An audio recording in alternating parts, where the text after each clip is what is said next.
Episode start होता है। Secretary sign से कहता है सीनियर नर्सिंग होम के सीसीटीवी फुटेज को देखने से पता चलता है कि जिसने आग लगाई थी ये वही व्यक्ति है। सायुन गुस्से से कहता है डैम इट। इससे सेक्रेटरी घबरा जाता है। सायुन आगे कहता है जब मैं छोटा था तब मेरे पास एक फिश टैंक था। दैन वो पास्ट के बारे में सोचते हुए बताता है यह वर्ड हमेशा लालच, शोर और परेशानी से भरा हुआ है, लेकिन उस फिश टैंक के पास रहने से ही मुझे शांति मिलती है। यह देखते ही मुझे अलग सा महसूस हुआ करता था।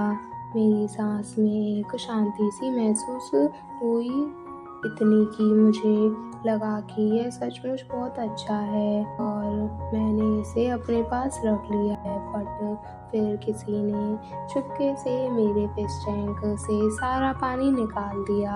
तो इस केस में फिश टैंक किसका है? सेक्रेटरी घबराते हुए सोचता है ओ एक और चोरी। दैन वो कहता है वेल टेक्निकली फिश टैंक आपके घर पर है तो यह आपका है। सायुन कहता है वह फिश टैंक मैंने उसे कभी साफ नहीं किया, एक बार भी नहीं। मैंने इसे बस यहाँ रखा जहाँ मैं इसे देखना चाहता था और हर दिन जब मैं घर आता मैं हमेशा यही सोचता था कि वह मेरा फिश टैंक है। मैं भूल गया था कि उसके अपने भी पैर हैं। सेक्रेटरी कहता है अगर मैटर सिर्फ पानी ख़त्म होने का है तो फिर सीनियर आपको बस इसमें फिर से पानी भरने की ज़रूरत है। भी सायुन को अपने पैर पे कुछ फील होता है और वो सोचता है अगर कोई इसे ऑफ़र करता है वो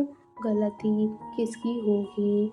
वो कहता है क्या तुम मुझे सजेशन दे रहे हो कि मुझे अपने बात करने का तरीका बदलना चाहिए? चलो फिर देखते हैं कि क्या हम इसे जल्द से जल्द ख़त्म कर पाएंगे या नहीं। दैन वो सोचता है पानी लीक हो रहा है तो कोई बात नहीं, क्या मैं बस इसे सील कर दूं? तभी हमें उनके बचपन के बारे में बताया जाता है। साई नोटबुक को देखे जा रहा होता है, तभी वो अचानक से बोलता है मुझे पानी से नफरत है लेकिन दो गोल्ड फिश का सामना करना अविश्वसनीय है। सायुन के सडन बोलने की वजह से हेजू उसे हैरानी से देख रही होती है। सायुन कहता है चेयरमैन होंग की डॉटर्स को किसी न किसी तरह की समस्या क्यों है? हेजू सोचती है मैं ये बात अपनी बहन को कैसे बताऊं? हेजू हमें बताती है जो पर्सन मेरी बहन को पढ़ाता है वह डॉक्टर बेक है जो हमारे पड़ोस के घर में रहता है। मैं डॉक्टर बेक के बर्ड को अपनी बहन तक पहुंचाने में मदद करती हूँ जो सुन नहीं सकती और मुझे उन दोनों के बीच खड़ा होना पड़ता है। सायुन ईना से कहता है अगर आप फिर से गलतियाँ करेंगी तो मैं आपके ऊपर ठंडा पानी डाल दूंगा।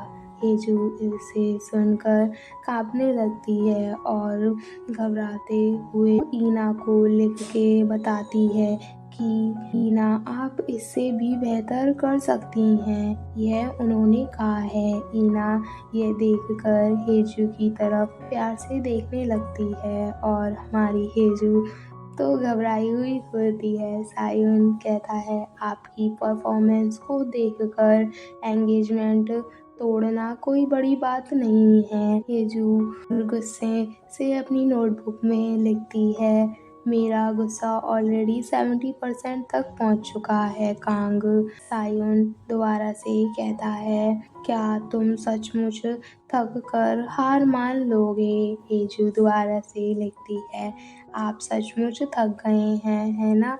तभी सायुन यह देख लेता है और फिर गुस्से से हेजू को देखने लगता है और हमारी हेजू इससे डर जाती है। हेजू हमें बताती है वो बच्चों की तरह एक दूसरे के पास आ रहे हैं, मैं बस उन्हें धीरे धीरे फॉलो कर रही हूँ। एक दिन सायुन हेजू को पढ़ा रहा होता है, तभी हेजू उससे पूछती है, आप पानी से नफरत क्यों करते हैं? सायुन बताता है, हर रात मुझे नींद में डूबने का सपना आता है। दैन हम हेजू को देखते हैं, वो कल की बात के बारे में सोचती है। इसके बदले मुझसे बात करो, सायुन ने जो कहा था। मैं इस बात की वजह से इतना हैरान हो गई थी कि मैंने तुरंत फ़ोन काट दिया। सब कुछ ठीक होना चाहिए। लकीली बस वह 10 मिनट से ज़्यादा नहीं थी। दैन वो सोचती है, उनकी गायब होने से पहले क्या वो बेक्साइन से मिली होंगी? अब तक तो वो दोनों अडल्ट हो गए होंगे, पर मुझे ऐसा लग रहा है कि मैं अभी भी उसी जगह पर खड़ी हूँ, बिल्कुल पहले की तरह। फिर वो रूम से बाहर आकर फ्रिज में से फूड निकाल रही होती है, तभी सायुन उसके पीछे आ जाता है और पूछता है, क्या तुम खाना ठीक से खा रही हो? हेजू हैरान हो जाती है और सोचती है, बेक्सायुन क्या यह आज काम पर नहीं जा रहा है?